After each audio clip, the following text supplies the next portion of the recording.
कुछ लोग उपहार देने में बहुत अच्छे होते हैं, दूसरी ओर बेन और मैं, हम इतने अच्छे नहीं। इस स्वेटर को देख लो जो मेरे लिए लाया है, 2 गुना ज्यादा बड़ी। मेरी समस्या, मैं बातों को छिपा नहीं सकता। पिछले क्रिसमस मैं रेचल के लिए एक किचन मिक्सर ले आया जो उसे बहुत लंबे समय से चाहिए था। मैं उसे ये देने के लिए इतना उतावला था कि क्रिसमस के 2 हफ्ते पहले ही मैंने पूरा भांडा फोड़ दिया और कहा, रेचल मैं तुम्हारे लिए किचन मिक्सर लाया हूँ, ओके? हे डैलस, ये एक तलवार है।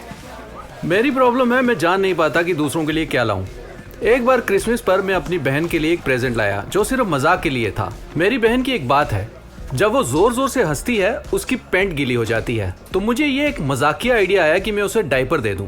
एडल्ट डायपर की बात यह है कि ये बहुत महंगे होते हैं। जब मैंने इसकी पेमेंट कर दी तो मेरे पास इतने पैसे नहीं बचे कि मैं कुछ और खरीदूं, और उसे भी यही मिल सका। कुछ लोग वाकई बहुत अच्छे होते हैं गिफ्ट देने में, जैसन और मैं वो लोग नहीं है। उसने मुझे क्या दिया? ये स्वेटर। परमेश्वर उपहार देने में सबसे अच्छा है। वो हमारे मन की गहरी इच्छाओं को जानता है कि वास्तव में हमें क्या चाहिए। हम समर्पित करेंगे अगले 2 सेशंस उन चीजों की चर्चा में जो परमेश्वर अपने लोगों को देते हैं। पवित्र आत्मा।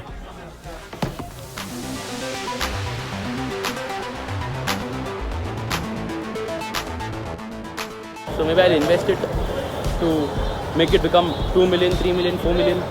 बड़ा बंगला खरीदूंगा, गाड़ी खरीदूंगा, प्रॉपर्टी, बैंक बैलेंस, और क्या मतलब ज़्यादा से ज़्यादा तो सेव करूंगा ताकि वो 1 मिलियन को और 2 मिलियन बना पाऊँ।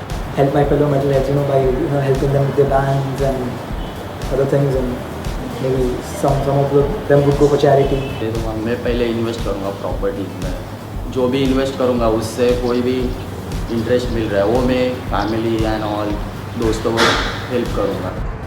पहले तो कुछ मैं अपने खर्चों के लिए यूज़ करूँगा, देन मैं चैरिटी, रिलीजियस, सोशल वर्क, इन सब में बांट दूँगा। मैं आधा डोनेट करूँगा and half of the rest मैं आप खुद के लिए यूज़ करूँगा।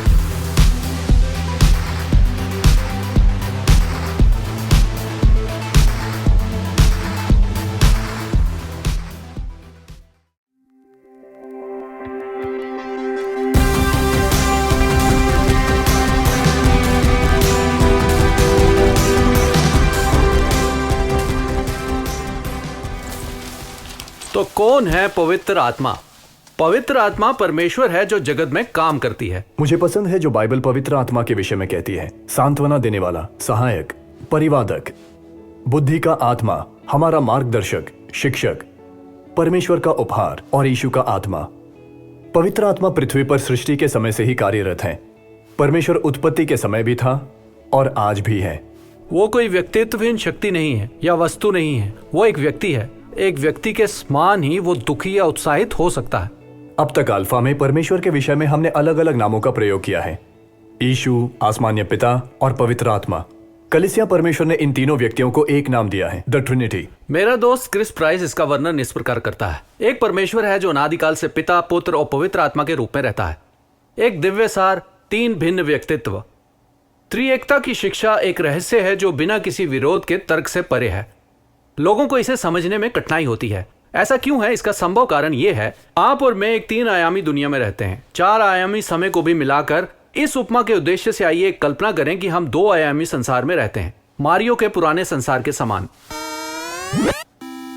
यह सिर्फ ऊपर नीचे और आगे पीछे ही होता है। एक दिन एक अजीब सा मेहमान सपाट भूमि पर आता है और यह दावा करता है कि वो 4 आयामी संसार से आया है जो बसा है सपाट भूमि और पहाड़ी भूमि से दूर और सपाट भूमि और सूर्य से दूर। वो क्यूब्स के बारे में बात करने लगा जिससे सपाट भूमि के रहने वाले चकराकर अपना सिर खुजलाने लगे। क्यूब्स क्या हैं? 4 आयामी मित्र ने उत्तर दिया, क्यूब एक वर्ग है जो 6 चौकोरों से बना होता है। सपाट भूमि वासियों को कुछ समझ नहीं आया। सपाट भूमि के दार्शनिकों ने एक विचार सभा बुलाई। बहुत ही गर्मा गर्म वाद विवाद के पश्चात सपाट भूमि के बुद्धिमानों ने यह निष्कर्ष निकाला कि ये एक बकवास विचार है। आखिर इसका क्या मतलब हो सकता है कि एक क्यूब 6 चौकोरों का एक वर्ग है? ये कैसे संभव हो सकता है?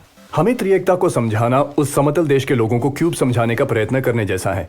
परमेश्वर हमारे पक्षों से बाध्य नहीं है और उसके समक्ष वो सीमाएं भी नहीं है। बाइबल हमें परमेश्वर का रहस्य और त्रिएकता का मतलब समझाती है। एक परमेश्वर, पिता, पुत्र और पवित्र आत्मा। क्या आप सोच सकते हैं कि कितना अद्भुत होगा यदि यीशु आपके साथ हो? आप दोस्तों के साथ खा रहे हैं और खाना कम पड़ जाए तो बूम, यीशु आपके पिज्जा की मात्रा बढ़ा दें। आपको कहीं जाना है, बैम, एक पल में आप वहां पहुंच जाएं। हाँ, और अगर आप अपना लाइफ जैकेट भूल गए तो आप पानी पर भी चल सकते हैं। बिल्कुल सही। कल्पना कीजिए कि आप एक अस्पताल में एक रोगी मित्र से मिलने जाएं और यीशु बिल्कुल आपके साथ हों, या आप खोए हुए हों और डर लग रहा हो, तो आपके साथ यीशु का होना कितना आरामदायक होगा। यीशु के मित्रों और अनुगामियों ने हम में से कहीं अधिक ऐसा अनुभव किया होगा, जिनको उनका साथ बहुत अच्छा लगता था। इसीलिए शिष्यों के लिए वो एक अचंभे की बात थी जब उन्हें अकेले ले गए और कहा कि वो जाने वाले हैं। उन्होंने ये कहा, तुम्हारे लिए मेरा चला जाना ही अच्छा होगा, क्योंकि अगर मैं नहीं गया तो पवित्र आत्मा नहीं आएगी, और अगर मैं चला गया तो मैं उसे भेजूंगा। यह चेलों के लिए कितना विस्मय कारक रहा होगा। चला जाना तुम्हारे लिए उत्तम होगा, वह उत्तम कैसे हो सकता है? किंतु यीशु ने अपनी बुद्धि से सोचा कि यही हमारे लिए बेहतर होगा कि पवित्र आत्मा हमारे साथ रहे। एक बार फिर यीशु ने कहा, मैं पवित्र आत्मा को भेजूंगा, ठीक जैसे मेरे पिता ने प्रतिज्ञा की थी, किंतु पवित्र आत्मा के आने तक इसी नगर में रहना और वह तुम्हें स्वर्ग के सामर्थ्य से भर देगा। चेलों ने उसी नगर में प्रतीक्षा की। प्रेरितों के काम अध्याय 2 ये वर्णन करता है। पिंतकुस्त के दिन सभी विश्वासी एक स्थान पर एकत्र थे। अचानक ही स्वर्ग से तेज आंधी जैसा एक स्वर आया और इसने उस घर को भर दिया जहां वो बैठे थे।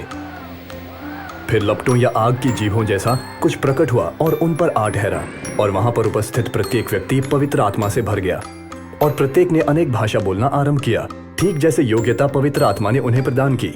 उस समय प्रत्येक राष्ट्र से यहूदी भी यरूशलेम में उपस्थित थे। जब उन्होंने तेज स्वर को सुना तो सभी दौड़ते हुए गए, और वे अपनी भाषाओं को सुनकर आश्चर्यचकित थे जो उन लोगों के द्वारा बोली जा रही थी। ये पहली बार नहीं था कि पवित्र आत्मा प्रकट हुआ था। वो सृष्टि के समय से ही कार्यरत है जब उसने मानव को जीवन प्रदान किया।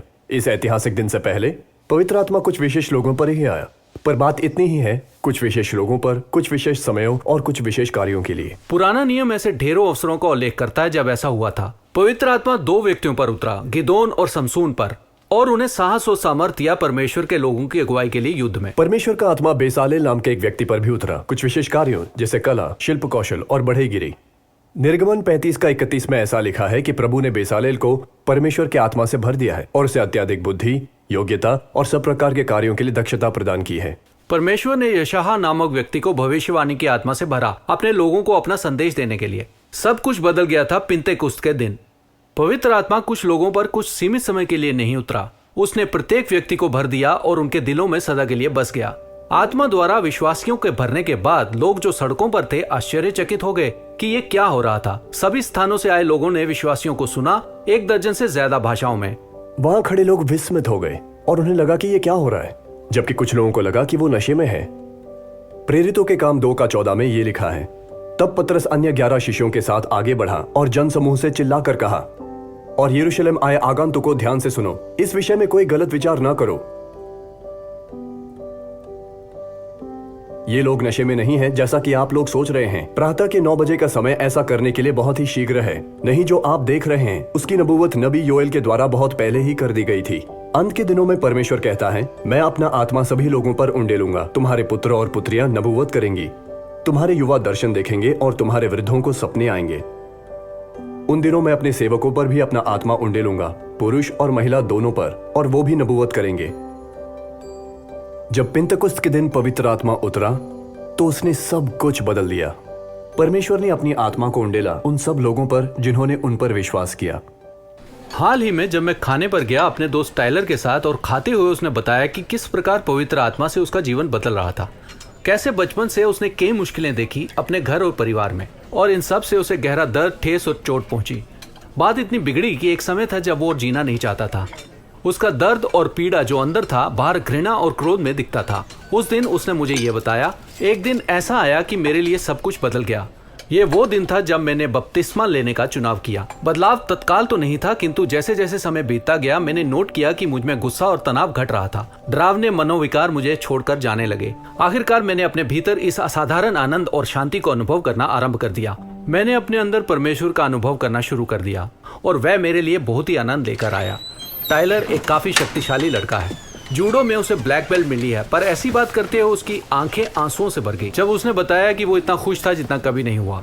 उसने बताया कि कैसे इतना आनंद उसके अंदर समा नहीं पा रहा था। पवित्र आत्मा ने उसके दिल और दिमाग को इस रीति से भर दिया कि वो परमेश्वर के प्रेम और भलाई से अंदर तक भर गया है। ऐसा नहीं है कि उसकी लाइफ में प्रॉब्लम्स नहीं है, पर परमेश्वर का अनुभव उसके दिल और दिमाग को छू गया है। ये कितना बड़ा उदाहरण है उसका जो पवित्र आत्मा हमारी लाइफ में करता है। यह हमें परमेश्वर के प्रेम से भर देता है।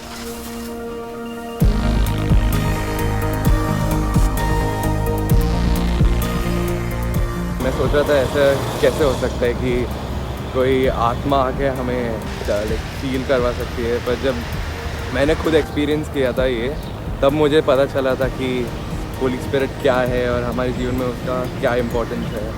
हाँ, कभी कभी क्वेश्चन आता है कि सच में होली स्पिरिट है मेरे साथ या नहीं। होली स्पिरिट के बारे में तो मुझे इतना पता नहीं है कि कैसे भगवान के साथ कनेक्टेड है। जैसे क्रिश्चियनिटी में लोग बाइबल क्यों नहीं पढ़ते हैं और होली स्पिरिट के बारे में जो लिखा है बाइबल में वो काफ़ी लोग को मालूम है।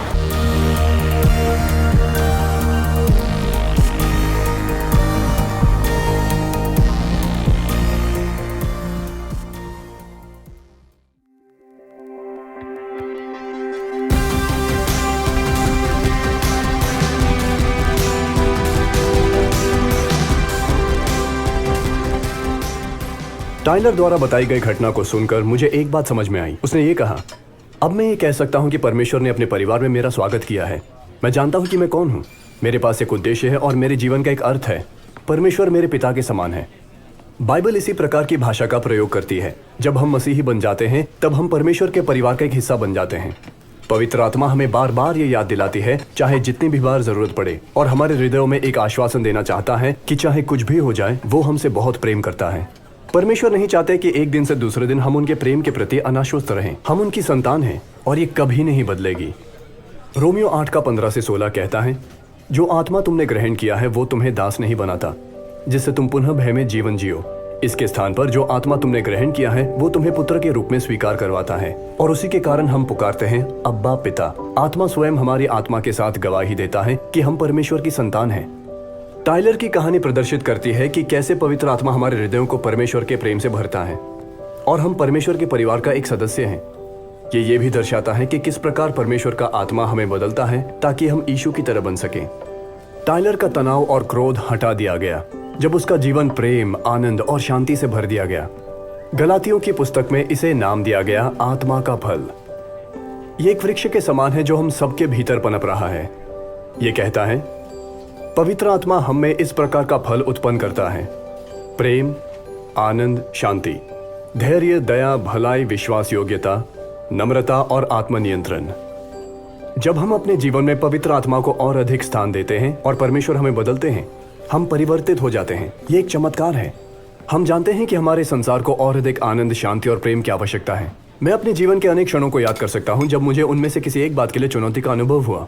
मैं हर सुबह उठकर सोचता था कि आज मैं धैर्यवान बना रहूंगा, मैं किसी बात को मुझ पर हावी नहीं होने दूंगा, और मुझे कुछ मिनटों के लिए सफलता प्राप्त हो जाती थी, लेकिन ये अधिक समय तक नहीं रहती। किसी न किसी बात में मैं फंसकर इसे खो जाता। ओह, स्पंजबॉब स्क्वारपैंट्स। ऐसे समय में मेरे अंदर का वास्तविक रूप बाहर आ जाता है, भले मैं नियंत्रण रखूं। हम सरलता से धैर्यवान होने का प्रयत्न नहीं कर सकते।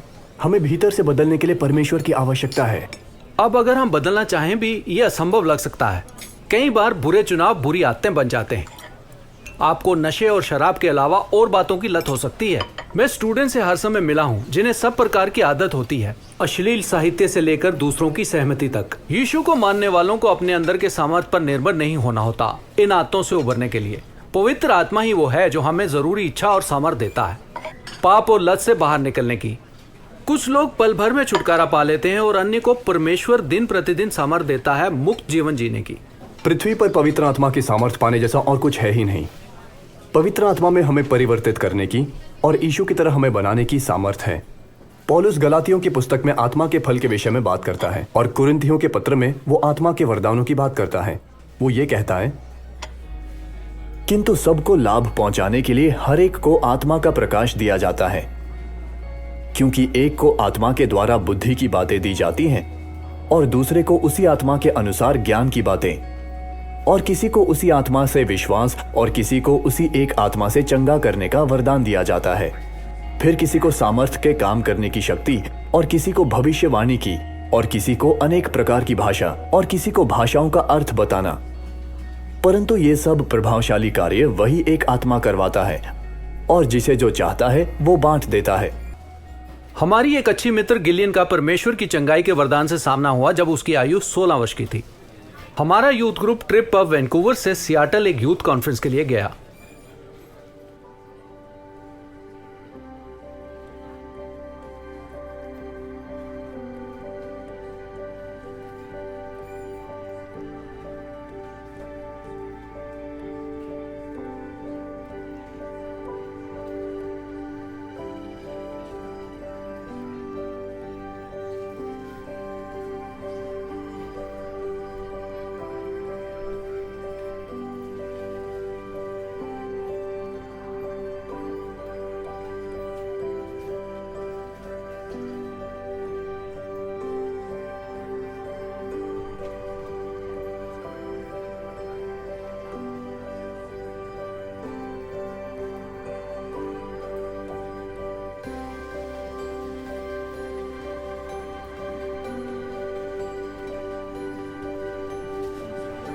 यह घटना पवित्र आत्मा के 2 चमत्कारी वरदानों को होता हुआ दिखाती है।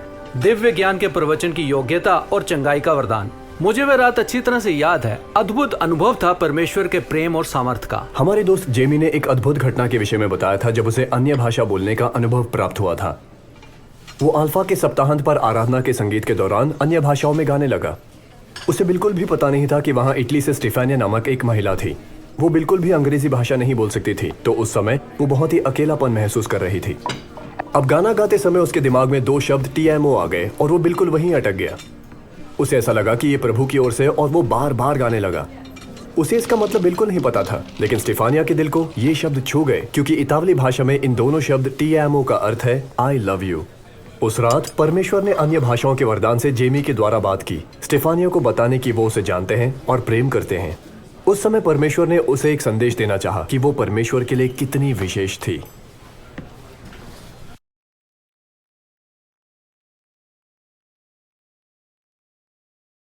तो मैं अभी विश्वास करता हूँ यीशु मसीह पे, और वो भगवान का जो सुपरनैचुरल पावर से की वजह से हुआ है। जैसे मैंने नोटिस किया, मैंने मेरे फैमिली के लिए प्रेयर किया था 2-3 बार, और वो प्रेयर का आंसर मिला मुझे लगता है वो मेरे लिए सुपरनैचुरल थिंग है। Tongues I had, then healing also I had, peace in mind. मेरे मॉम डैड कहते हैं घर पे 3 साल का था तो मैं बहुत बीमार पड़ा था, तो वो मुझे फिर मंदिर ले गए। फिर वहाँ से प्रसाद देने के बाद देन मेरा फीवर उतरा। बिलीव करता हूँ कि हाँ, गॉड को एक नेचुरल पावर है।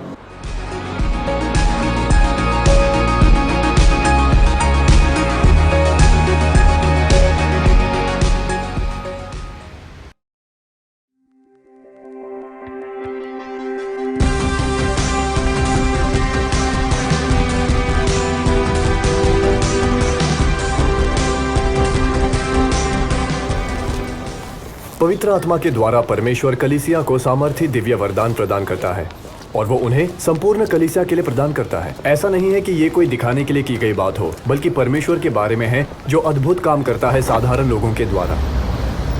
हम इतिहास के एक अद्भुत समय में रहते हैं। यह पवित्र आत्मा का युग है। वह आज संसार में इस रीति से कार्यरत है जिसे कभी भी जाना नहीं गया था पिंतेकुस्त के दिन से पहले। गलातिया 3:14 में लिखा है कि यही कारण है कि परमेश्वर ने हमें यीशु के द्वारा आशीषित किया, ताकि हम प्रतिज्ञा किया गया पवित्र आत्मा प्राप्त करें। पुरुष और महिलाओं को हर देश, संस्कृति और आर्थिक पृष्ठभूमि से बुलाहट है कि परमेश्वर की आत्मा से भर जाएं।